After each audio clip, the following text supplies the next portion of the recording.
তোকে যদি আর কোনোদিন এখানে দেখছি না আমি, হ্যাঁ, তোকে মেরে আমি তোর হাড্ডিগুলো একদম ভেঙে ফেলবো। যাবে না স্যার, আপনি এমনি কথা কইতেছেন কেন? আমি তো আপনার বাড়িতে আইতে চাই নাই। আপনার বাপেই তো আমার জোর করে নিয়ে এলো। তাছাড়া আপনার বাপেরও তো আমি কইছিলাম যে আমার টাকা দেন। আমার বাড়িতে ছোট ছোট বাচ্চা, ওরাও না খেয়া রইছে। আপনার বাপে কইলো যে আমার বাড়িতে চলো, তোমারে খাওয়া, তোমার লোক কিছু খাওয়ান দিয়া দিমুনি, নাইলে তো আমি এই বাড়িতে আইতাম না। বাবা, এই ফকিন্নির বাচ্চাটাকে? বাবারে, আমি যে রাস্তা দিয়ে আসার পথে না এই মেয়েটার সাথে আমার রাস্তায় দেখা হলো, অনেক কান্নাকাটি করলো, ক্ষুধার্ত অবস্থা, খুব মায়া লাগলো, তাই ওকে বাসায় নিয়ে আসলাম। ও না আমার কাছে কিছু টাকা চেয়েছিল, আমি ওকে টাকা না দিয়ে চিন্তা করলাম আমার ফ্রিজে তো অনেক খাবার আছে, তো ওইখান থেকে কিছু খাবার ওকে দিই, তাই ওকে খেতে দিয়েছি। বাবা, মানে দিন দিন তোমার বয়স হচ্ছে, তুমি কি বুড়ো না হয়ে বাচ্চা হয়ে যাচ্ছ নাকি? একটা রাস্তা থেকে ফকিন্নির বাচ্চা ধরে এনে তুমি ডাইনিং টেবিলে বসে খাওয়াচ্ছ। আরে টাকা চেয়েছে, ওকে টাকা দিয়ে দিতে। এখানে ডাইনিং টেবিলে আনার তো কোনো মানেই ছিল না। কি বলিস, ওরা গরিব হয়েছে দেখে কি এই ডাইনিং টেবিলে বসে খেতে পারবে না? না বাবা, পারে না। ওরা ফকিন্নি, ছোট লোক, ওরা আমাদের সাথে বসে ডাইনিং টেবিলে খাওয়ার যোগ্য না বাবা। আর তুমি না ওদের মতো মানুষকে ভালো করে চেনো না, ওরা ধান্দাবাজ। কি বলিস বাবা? না না না না, সব মানুষ তো একরকম না। হ্যাঁ, ওর চেহারা দেখোস তো অনেক মায়া, ওর দেখে আমার মায়া লাগলো, তাই ওকে বাড়িতে নিয়ে আসছি। বাবা, তোমার সমস্যাটা কি জানো? তুমি না অনেক সহজ সরল একটা মানুষ, অনেক ভোলাভালা একটা মানুষ। তোমাকে যা খুশি তাই বললো আর তুমি তাতেই পটে গেলে, তাই না? আচ্ছা, ও যদি সত্যিকারে অসহায় হতো তাহলে কি বাসা পর্যন্ত আসতো? জীবনেও আসতো না। তোমার কাছ থেকে হাতে পায়ে ধরে হলেও কিছু টাকা নিত, নিয়ে চলে যেত। নিশ্চয় ওর কোনো মতলব আছে, ওর অন্য কোনো ধান্দা আছে, যার কারণে ও এখানে চলে আসছে। কিরে, তুই বসে আছিস কেন এখনো? বসে বসে আমার কথা গিলছিস? দাঁড়া দাঁড়া, ওঠ! তোকে যদি আর কোনোদিন এখানে দেখছি না আমি, হ্যাঁ, তোকে মেরে আমি তোর হাড্ডিগুলো একদম ভেঙে ফেলবো। যাবে না? স্যার, আপনি এমনি কথা কইতেছেন কেন? আমি তো আপনার বাড়িতে আইতে চাই নাই। আপনার বাপেই তো আমার জোর করে নিয়ে এলো। তাছাড়া আপনার বাপেরও তো আমি কইছিলাম যে আমার টাকা দেন।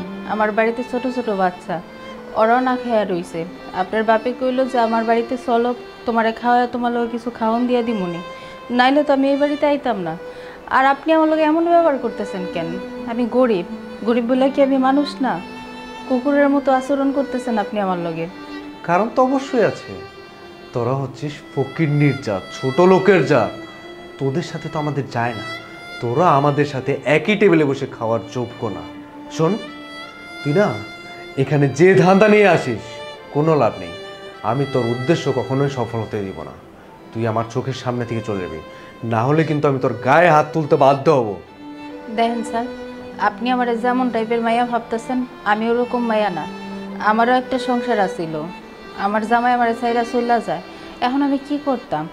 আমি যে জায়গায় কাজে যাই ওই জায়গায় আমার বাজে প্রস্তাব দেয়। কোনো জায়গায় তো আমি ঠিকমতো কাজও করতে পারি না। ছোটো বাচ্চাগুলো না খেয়া রইছে, কোনো উপায় না পাইয়া রাস্তায় নামছে ভিক্ষা করার লাইগা। এই, একদম উল্টাপাল্টা কথা বলবি না। তোদের মতো মেয়েকে না আমার খুব ভালো করেই চেনা আছে। তোরা প্রথমে বড়লোক মানুষ দেখবি, তারপর হাতে পায়ে ধরে তাদের বাসার ভিতরে ঢুকবি, তারপর যে থালায় খাবি সেই থালা ফুটো করে পালিয়ে যাবি।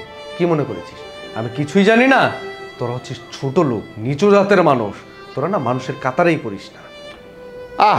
তুই থাম তো বাবা, মেয়েটার সাথে এই ধরনের খারাপ ব্যবহার করছিস কেন? বাবা, তুমি একটু থামো তো, তুমি কোনো কথাই বলো না। দেখেন স্যার, তখন থেকে আপনি আমার লগে অনেক খারাপ ব্যবহার করতেছেন। আপনি আমি বারবার করে কইতাছি, আপনি যেমন টাইপের মাইয়া আমার ভাবতেছেন আমি ওই টাইপের মাইয়া না। তারপরেও আপনি আমার উল্টাপাল্টা কথা কইতাছেন। আমরা গরিব হইতে পারি, কিন্তু আমাকেও কিন্তু আত্মসম্মান বোধ আছে, যেটা আপনি বুঝতেছেন না। আমার অপমান করতেছেন। আরে বাপরে, ফকিন্নির বাচ্চার আবার আত্মসম্মান বোধ? হ্যাঁ, এই তোর মতো ছোট লোকের বাচ্চার আবার কিসের আত্মসম্মান বোধ রে? তুই কি মনে করেছিস? হ্যাঁ, তুই একটা কথা বলবি আর আমি সেটা শুনে, তুই কি মনে করেছিস তুই একটা কথা বলবি আর আমি সেটা শুনে চুপ করে থাকবো? জীবনেও না। আমি তোর মতো ছোট লোকের বাচ্চার কোনো কথা শুনতে রাজি না।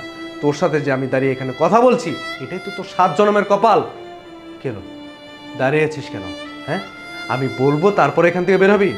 ভালোই ভালোই বলছি এখান থেকে বেরোয় যা, না হলে কিন্তু আমি তোর ঘাড় ধাক্কা দিয়ে এখান থেকে বের করে দেবো। যা। থামেন আপনি, অনেকক্ষণ ধরে আপনার অনেক কথাই শুনতেছি।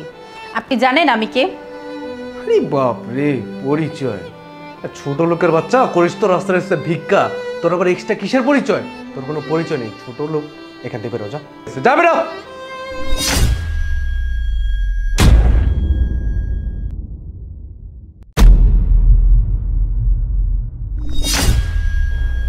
আদ্রিতা? হ্যাঁ আমি। আমার সাথেই তোর বিয়ে ঠিক হয়েছে। তোর বাবা আমার বাবার সাথে কথা বলেছে তোর আমার বিয়ের বিষয়ে, কিন্তু আমি যে তোকে বিয়ে করব, বিয়ে করার আগে তো তোকে আমার জানা উচিত ছিল যে কেমন ছেলের সাথে আমার বিয়ে ঠিক হচ্ছে, যার সাথে আমি সারাটা জীবন সংসার করব। তাকে তো আমার চেনা উচিত। না চিনে তো তোকে আমি বিয়ে করতে পারি না। তাই আমি আজকে তোর বাড়িতে আসছি তোকে পরীক্ষা করার জন্য, তোর মায়া কতটুকু একজন গরিব মানুষের প্রতি সেটা জানার জন্য। কিন্তু কি দেখলাম এসে, তুই তো মানুষকে মানুষ হিসেবেই গণ্য করতে জানিস না। আর তোকে বিয়ে করব আমি? তোর মতো জানোয়ারকে বিয়ে করে আমি আমার লাইফটাকে শেষ করতে পারবো না।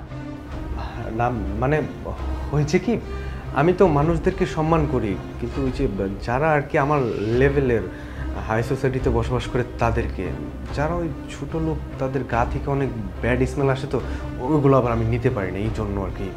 কি বললি তুই? ছোট জাত মানে? মানুষ তো মানুষই হয়, মানুষের মধ্যে কিসের ছোট আর কিসেরই বা বড়? শোন, তোর মানসিকতা চেঞ্জ কর, তোর মধ্যে প্রবলেম আছে।